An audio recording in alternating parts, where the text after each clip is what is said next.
बीमारियां आने लग जाती हैं। लेकिन ध्यान देना, एक बात जब उसके जीवन में हुई, एक नौकर आकर के कहता है कि हम खेतों में काम कर रहे थे और ऊपर से आकाश से आग गिरी और सब जल की फसलें खत्म हो गई। हम जानवरों को चरा रहे थे, हम गधियों को चरा रहे थे, हम ऊँटों को चरा रहे थे और सब लोग लूट करके ले गए। एक व्यक्ति आकर के समाचार दे रहा है और वो भी खड़ा है, अपना समाचार दे रहा है, और उसके बाद तुरंत ही एक दूसरा एक बैड न्यूज लेकर के तैयार खड़ा हुआ है। एक के बाद एक बैड न्यूज मिल रही है। हालेलुया। आपको पता है जीवन में शर्मिंदगी के कारण क्या है? हर तरफ से बुरा सुनने को जो मिले, कुछ भी अच्छा नहीं है। कई बार मेरी बहन, मेरे भाई, हमारे जीवन में भी कई बार कुछ ऐसा ही है। हम अच्छा देखना चाहते हैं, अच्छे जीवन की हम कामना करते हैं, अच्छा दिन देखना चाहते हैं, अच्छा जीवन जीना चाहते हैं, लेकिन वो हमारे अनुसार नहीं है। बाइबल में 2 बार लिखा है, मनुष्य चलता तो है, मेरे पीछे बोलो, और आगे लिखा उसका कदम, उसके डग उसके अधीन नहीं है। मनुष्य चलता है, उसके कदम उसके अधीन नहीं है।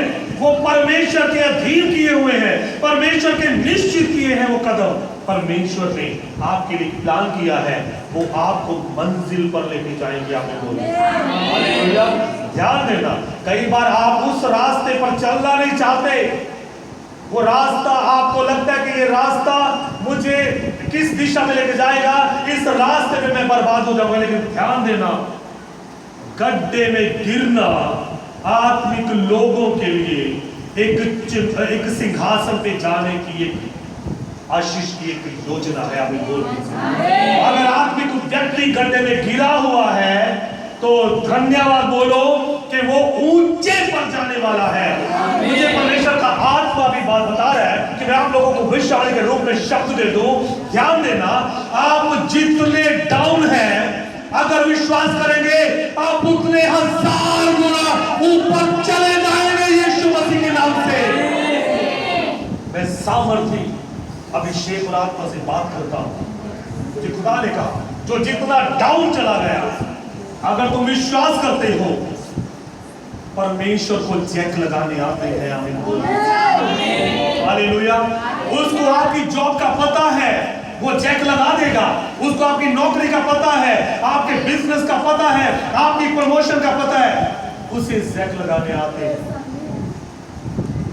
क्या धन्यवाद बोल सकते हैं? क्या आमीन बोल सकते हैं? हालेलुया।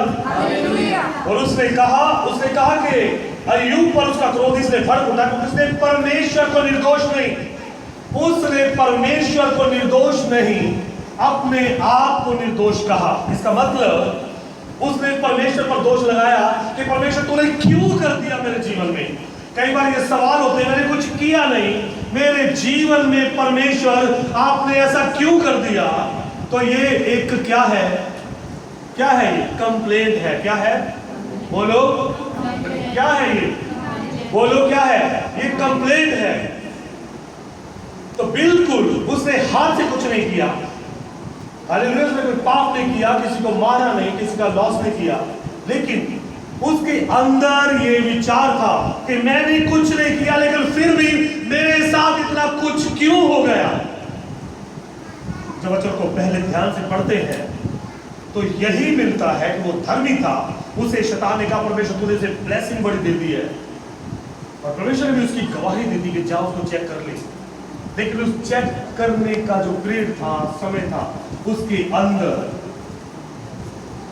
शायद अय्यूब कहता, परमेश्वर अगर ये तेरी ओर से है तो मैं खरा पाया जाऊं, अगर ये मुसीबत तेरी ओर से है, अगर ये बीमारी तेरी ओर से है।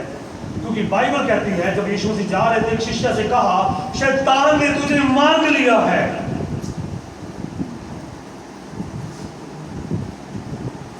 कि तुझे गेहूं की नाई वो क्या करे शैतान? फट के। गेहूं को कैसे किया जाता है? उसने कहा कि शैतान ने पतरस तुझे मांग लिया कि तुझे गेहूं की नाई फट के, और मैंने तेरे लिए दुआ करी है कि तेरा विश्वास जाता है। धन्यवाद बोल सकते हैं? हालेलुया।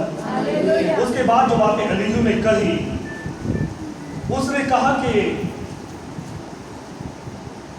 फिर अय्यूब के तीनों मित्रों के विरुद्ध भी उसका क्रोध इस कारण भड़का, वे अय्यूब को उत्तर न दे सके तो भी उसको दोषी ठहराया। एलीहू अपने को उनसे छोटा जानकर अय्यूब की बातों का अंत होने की बाट जोता रहा, परंतु जब एलीहू ने देखा ये तीनों पुरुष कुछ उत्तर नहीं देते, तब उसका क्रोध बढ़ गया। और लिखा है, तब एलीहू कहने लगा, मैं तो जवान हूँ, तुम बहुत बूढ़े हो, इस कारण मैं रुका रहा, अपना विचार तुमको बताने से डरा। मैं सोचता था जो आयु में बड़े हैं वे ही बात करें, और जो बहुत वर्ष के हैं वे ही बुद्धि सिखाएं। उसकी बातों से कितनी बुद्धि प्रकट हो रही है, क्योंकि वो वेट कर रहा था कि ये बुजुर्ग, ये पुरनिये, ये एक्सपीरियंस और अनुभव पाए लोग उसे कुछ अच्छा